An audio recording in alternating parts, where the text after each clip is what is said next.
Well, good evening, everyone, and welcome to AJ 102.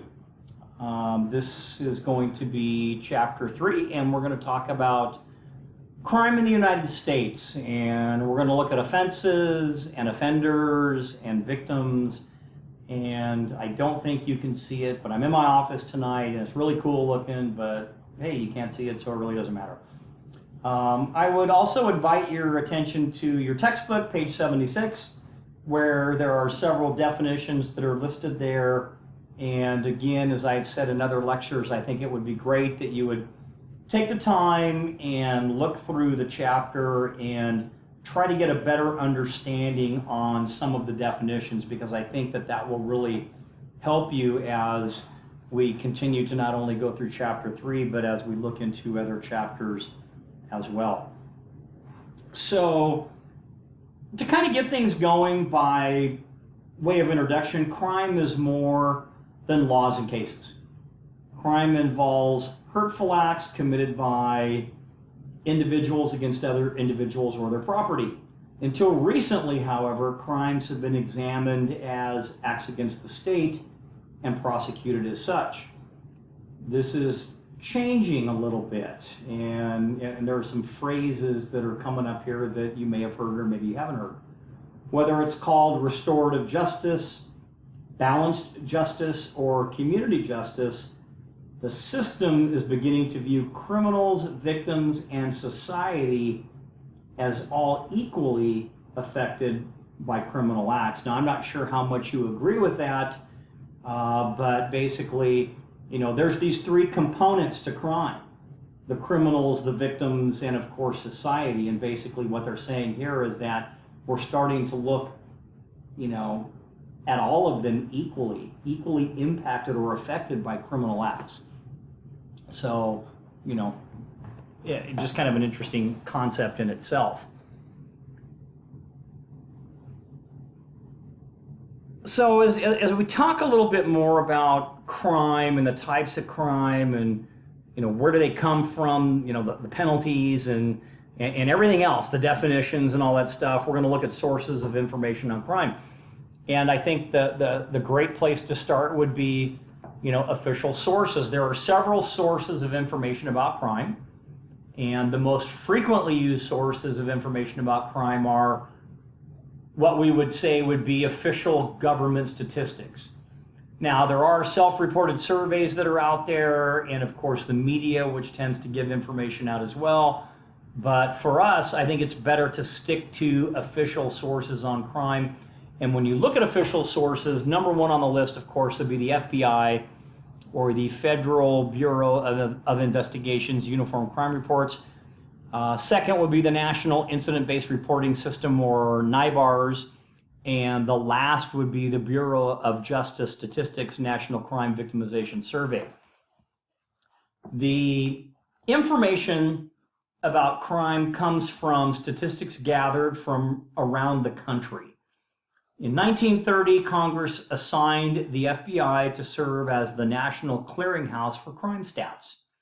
The FBI's National Crime Information Center, or NCIC, instituted a program called the Uniform Crime Report, or the UCR. Lots of letters here. To collect offense information for Part 1 offenses, consisting of murder, forcible rape, robbery, aggravated assault, burglary, larceny, and motor vehicle theft. And in 1978, arson was added to the list of Part 1 reportable offenses. So all of those crime types, are ones that every law enforcement agency in the United States reports to the FBI. So the FBI's Uniform Crime Report contains statistics on violent crimes, murder, ag assault, forcible rape, robbery, and property crimes, burglary, larceny, theft, motor vehicle theft, and arson. Those kind of make up that Part 1. The UCR program also collects arrest data on Part 1 offenses and 21 other crimes that comprise the Part 2 offenses, such as driving under the influence.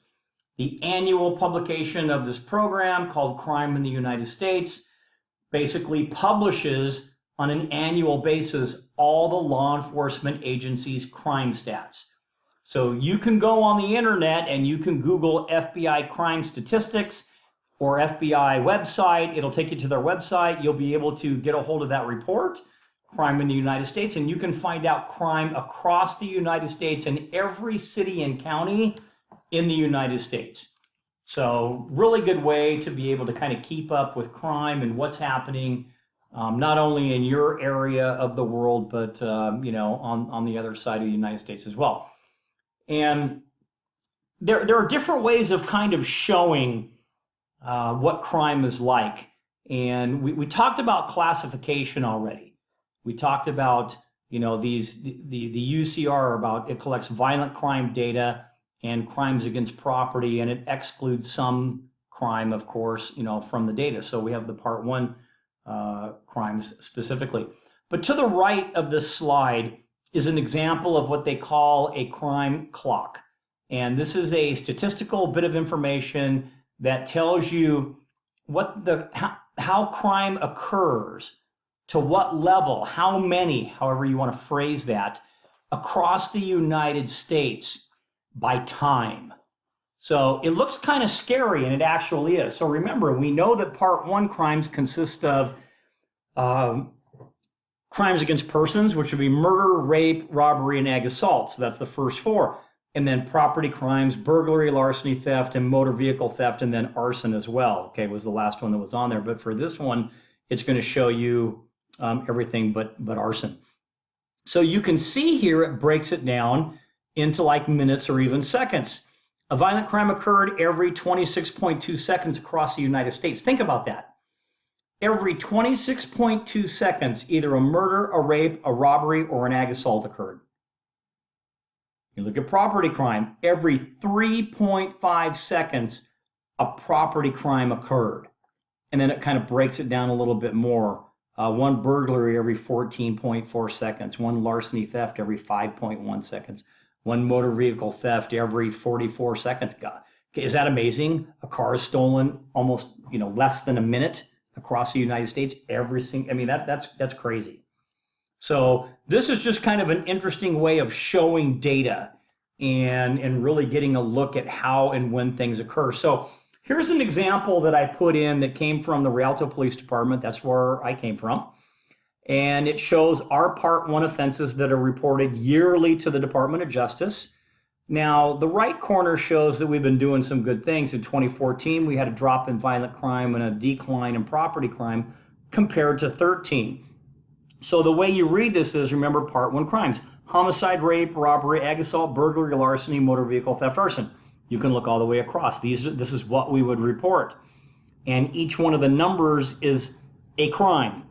So if you look at 2012, which is the red bar, you can see we had 4 homicides, 17 rapes, 201 robberies, and this is for the entire year. You look at 2014, you go all the way up, and hopefully that yellow bar is lower than the red bar, which means that crime is declining in the city. So you can kind of get a look at how we've been able to kind of reduce crime in the city, and it's a very good visual to kind of have people look at. Along with other types of crimes that are listed, there are some that we also have to report to the FBI. Assaults on officers would be one, and also hate crime would be another. Now, it's kind of skipping ahead a little bit, but on page 94 in your textbook, figure 3.2 kind of shows you a hate map that shows you the amount of crimes, hate crimes that are reported. And we're going to get into that a little bit more later on, but I thought it was interesting that you would, at least be able to see the map. So we know that, for crime, and we can back up a second here, all the way here, we know there's self-reported surveys. Those are surveys that basically people would take to try to determine the amount of crime that was taking place in a certain city. We know the media basically, can either help us or hurt us, but they basically, kind of keep track of crime a little bit on what's happening, and a lot of times they run stories on crime as well. I want to kind of move forward and talk a little bit about classification and definitions of crime real quick. And that's not on this slide, but it kind of follows up to some of the other stuff. So we know the FBI classifies the major crime as violent crimes and property crimes. So those major ones. So violent crime we know is murder. We know it's rape. We know it's aggravated assault. We know it's robbery. So murder, the willful killing of a human by another human, also called homicide. Assault, an unlawful attack by one person upon another for the purpose of inflicting severe bodily injury. Rape, carnal knowledge of a woman or man through the use of force or the threatened use of force is also called sexual assault, but rape itself, having sexual intercourse through force or threat of force. Rape may be aggravated, simple or statutory, and we're not going to really kind of dive too deep into that. Robbery, the taking of anything of value from the care, custody, or control of a person by threat of force or fear. Burglary, unlawful entering into a building to commit theft or another felony. It's got some subclassifications, and we'll get into more later. Larceny is the unlawful taking or removing of another person's personal property with the intent to permanently deprive the owner of said property. So these are just some of those things that we've kind of already covered a little bit, but I want to define them a little more. Motor vehicle theft, the unlawful taking or stealing of a motor vehicle without the owner's authority or permission. Arson, intentionally damaging, destroying, or attempting to damage or destroy by means of fire or explosion the property of another without consent of the owner. And a lot of these definitions, again, are inside of your textbook as well. Touch on another couple of things real quick. White-collar crime is the occupational or business-related crime. It's also kind of called economic crime. White-collar crime often involves billions of dollars and poses an extremely difficult challenge to law enforcement to catch these people. White-collar crime includes things like credit card and check fraud, identity theft, bankruptcy fraud, insurance fraud, money laundering, receiving stolen property. A lot of this is related to what they call white-collar crime. Computer-related or cyber crime, we know that technology has really revolutionized crime by adding an element of anonymity, meaning we don't know who they are, and removing the need for physical proximity, meaning you don't have to rob somebody face-to-face. You can steal the money out of their bank account. Computers and other technology now allow offenders to gain access to victims wherever they go on, whenever they go online or wherever they go, and can be used to violate restraining orders, harassment orders, protection orders. Social media people can use to to bully people. One of the country's fastest growing crimes is identity theft, an offense involving the unauthorized or attempted misuse of an existing credit card or other existing account, the misuse of personal information to open a new account for the fraudulent purpose, or a combination of these two things. Skimming, using a small portable device that copies and stores data from debit and credit cards, or magnetic strips, so stealing some of your information. That's another thing that's really big and it's really out there. Organized crime is kind of goes by other names, but we kind of affiliate it with like the mob, but it's a continuing criminal conspiracy seeking high profits with an organized structure that uses fear and corruption. And that's kind of how you look at, organized crime. Spoofing, using technology to misrepresent a criminal and mask his or her true identity from others in an attempt to acquire personal or financial gain. So, there's a lot of different things that are out there. And then, of course, hate crimes. The FBI defines bias or hate crimes as a criminal offense committed against a person, property, or society motivated in whole or in part by the offender's bias against a race, religion, disability, sexual orientation, or ethnic or national origin. Hate is divided into two general categories. They call it rational or irrational. So, hate crimes, Again, motivated by bias against somebody's race, religion, disability, sexual orientation, or ethnicity. The FBI reports there were 6,222 criminal incidents involving 7,254 offenses resulting from bias or hate in 2011. Now that's stats from the book, but I'm sure that even there, those numbers have kind of gone up. So now we're going to move on to some theories of crime. What leads people to commit crime? Do we just commit it because it's like cool? Hey, you're going to wake up one day and decide, you know what, I'm going to go out and commit a crime. Why people commit crime has been debated since crime was first defined. Some blame crime on the failing criminal justice system, understaffed police forces, lenient judges, overcrowded jails and prisons, and overworked, burnt out probation and parole officers. Others blame society and the overwhelming absence of personal and community responsibility and accountability. Abusive or permissive parents, inadequate schools, incompetent teachers, the decline of religion, media, violence, drugs, and the high rate of unemployment. All of these things people have talked about for years and years on really, why do people commit crimes? Well, there are theories of criminality out there, and we're not going to dig real deep. We're just going to kind of brush over the top to give you the definition, and you can read a little bit more about it in your textbook. So, theories of criminality and causes of crime. There's a classical theory and what they call a positivist theory. So the classical theory, developed by Italian criminologist Cesare Beccaria, holds that people are rational and responsible for their acts. The classical theory sees people as free agents with free will. People commit crime because they want to. And, okay, I kind of understand that, and I can see that as well, that people will commit crimes because they want to, but I think that there are some other things out there that may kind of lead into that. Among the leading opponents to this other theory, to the classical theory, was Cesare Lombroso, an Italian criminologist who developed the positivist theory. Lombroso's studies that were done back in 1911 supported a biological causation for deviant behavior, suggesting that individuals who did not conform to society's laws and regulations were basically biologically inferior.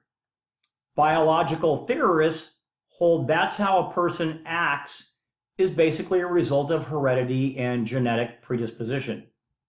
So the positivist theory sees criminals as victims of society and their own biological, sociological, cultural, and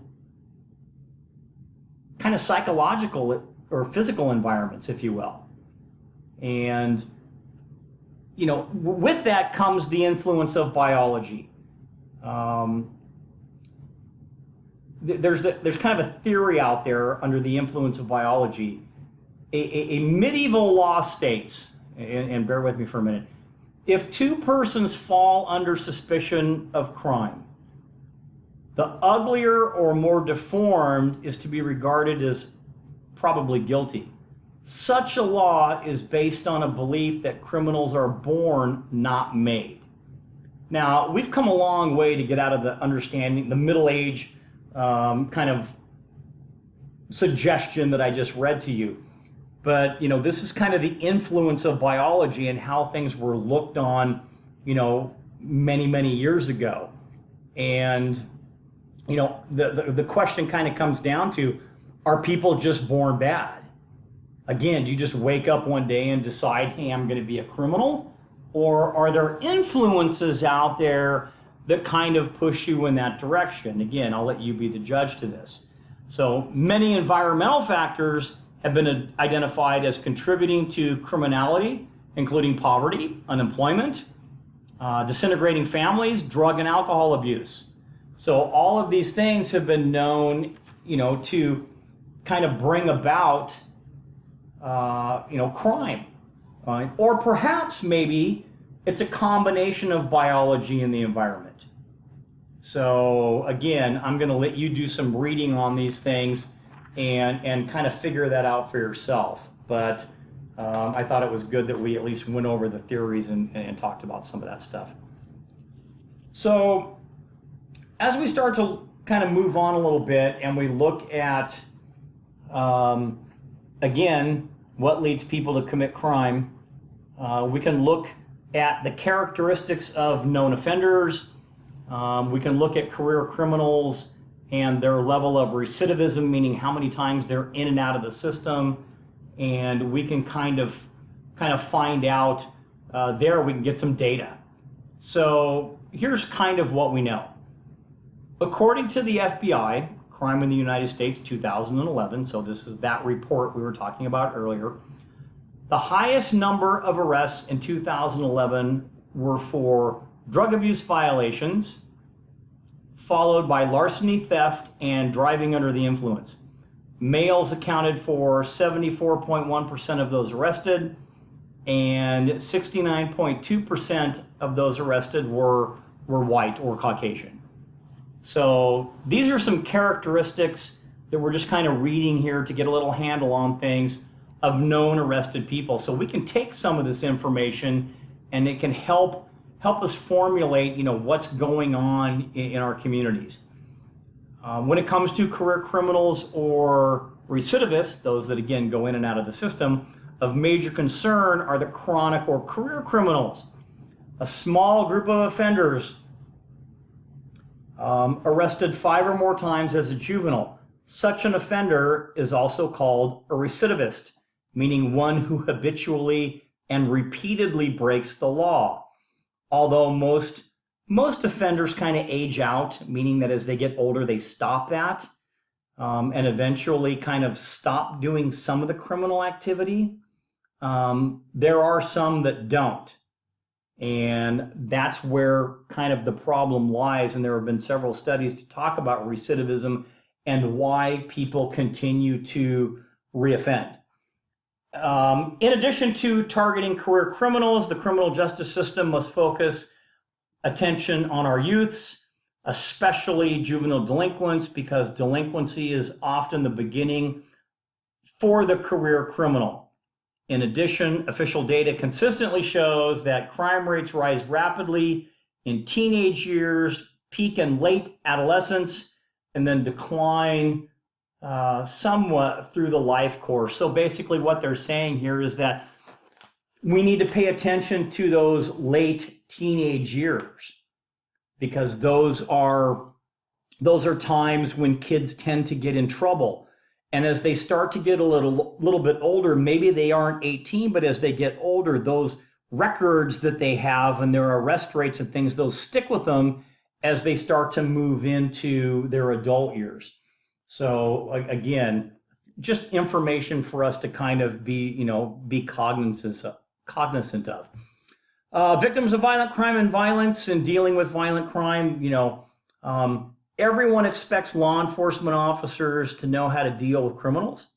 Of equal importance, however, is the officer's ability to deal with crime victims. This not only enhances the image of the police officers as professionals, but also enhances communication that will likely result in the officer's ability to obtain more crime-related information. Crime victims are often said to be the overlooked element of the criminal justice process, somewhat invisible and somewhat forgotten. And that really kind of is true because, law enforcement, we're out there, we want to get the info, give me the info, arrest the suspects, send the case to the DA, and there you go. But remember, there's a victim to these crimes. And, we're a lot better off in policing if we have a better attitude and approach in dealing with crime victims. So there are different types of crime victims, if you will. So there's direct or primary victims, or there's indirect or secondary, and we'll kind of go through the difference. Direct victims are those who are initially harmed by injury, death, or loss of property as a result of crimes committed. Those are basically direct. Primary victims, individuals directly affected by an incident such as the person who is robbed, burglarized, or raped. Indirect victims, family members and friends of victims who also feel pain and suffering along with the victim, are also called secondary victims. And then, that secondary victims, family members and friends of victims who feel pain and suffering along with the victim, are also called indirect victims. So they're kind of interchangeable. So direct or primary victims, indirect or secondary victims. We talk also a lot about effects of victimization and fear. And, when you look at, who is at risk, what are some of the factors for victimization? Well, distinct demographic and individual characteristics called risk factors really do influence the chance of being victimized. The degree of risk people face is affected by household factors related to how and where they live, as well as individual factors. So, here's just some information, some data to kind of show you what I'm talking about when you talk about individual risk factors. So males experienced higher rates of victimization than females in all violent crime areas except rape or sexual assault. That's data, that's information that I'm passing to you that's in your textbook that talk about who is at risk and kind of why. The effects of victimization, victims of violent crimes often suffer from the effects of victimization for the rest of their lives. Shootings, stabbings, beatings are very traumatic with long-lasting physical, emotional, and psychological damage to both the victim and the family. Victims may also suffer financially through the loss or destruction of property, including, very sentimental or irreplaceable property, time lost from work, medical costs, having to implement security or something at, their home. So there's a financial element to it. There's the fear of victimization. Public opinion polls show that while people do fear crime in general, they usually feel their own neighborhoods are relatively safe. And that's probably because they really don't know what goes on. But there are safe neighborhoods. If someone in the neighborhood is victimized, however, the entire neighborhood may feel much more vulnerable. So if you live in an okay neighborhood, but the guy next door gets burglarized, you're going to start to feel that kind of fear of crime, if you will. The people with the highest risk of being victimized, young males, do not express the greatest fear of victimization. Those who express the greatest fear of being victimized are women and the elderly, even though they are at lower risk than some of the other groups. So, we have this phrase in policing called fear of crime.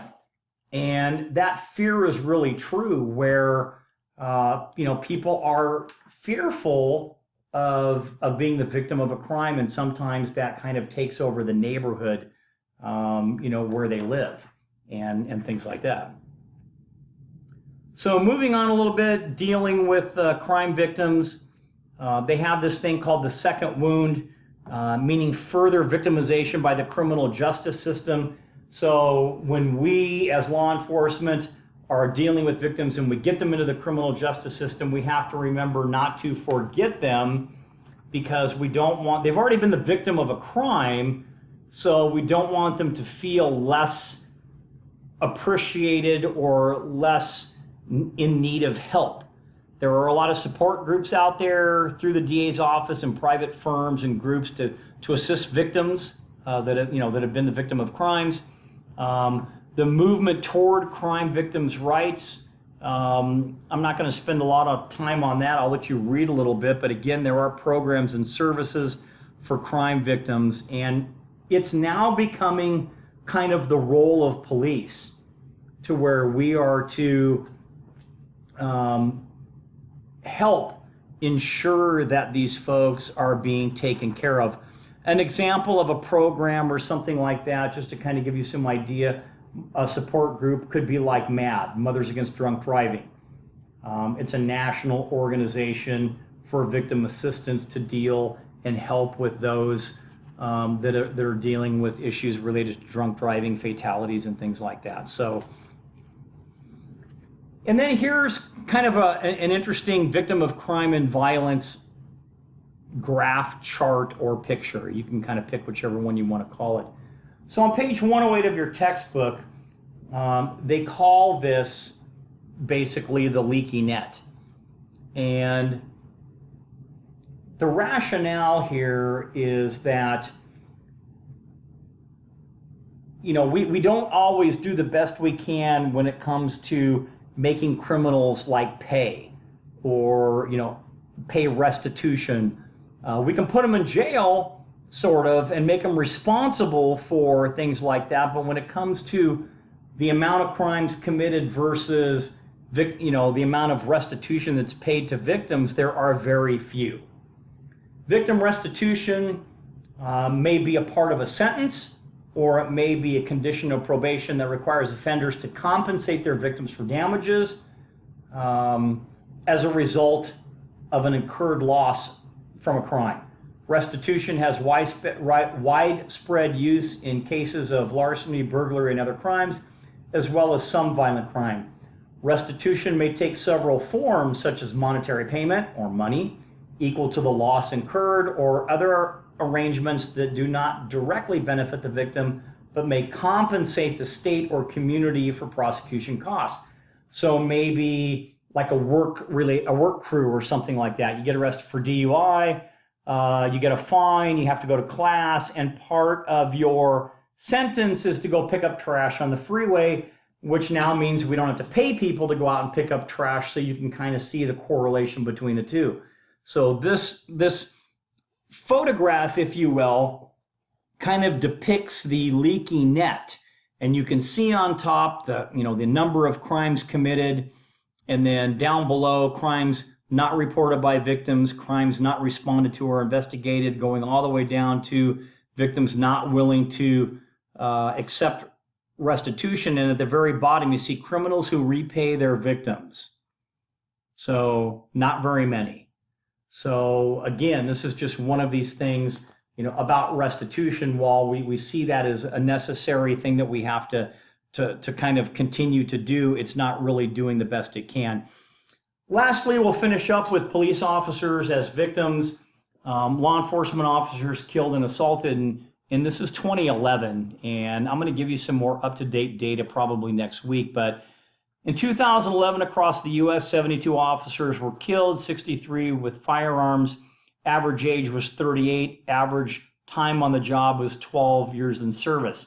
So we can be victims. Law enforcement officers are victims as well. They're not immune to that. So, there's this myth out there, because police officers represent the government, they're not individual victims while enforcing laws within the course of their duty. Well, that's a myth. And we actually have the FBI. Again, they're the ones that track this information. Law enforcement officers killed and assaulted. That is the name of the report. You can pull that up in the FBI statistics, and their job is to track that information per year as well. When we talk about secondary victims, we're talking about family, friends, children, and stuff like that. Those individuals are the secondary victims. The police department that the person worked for, all of those are secondary victims as opposed to the actual victim itself. So in summary for Chapter 3, the most serious crimes in the nation are reported to the FBI's UCR report. White-collar crime, we talked briefly on that, as an occupational or business-related crime. Organized crime is characterized by corruption and power, and hate crime, we know, may be motivated by bias against a person's race, religion, disability, sexual orientation, or ethnicity. Again, as I've stated before, please go through the chapter in your textbook and read some of those definitions. If you read those definitions, it's going to help you with the quizzes that we're doing. And if you do well on the quizzes and you remember what was on the quizzes, okay, that will help you be your study guide for your chapter tests. So this completes chapter 3. And if you have any questions or anything, you can post it on the discussion board. And otherwise, I will talk to you all again next week. Take care.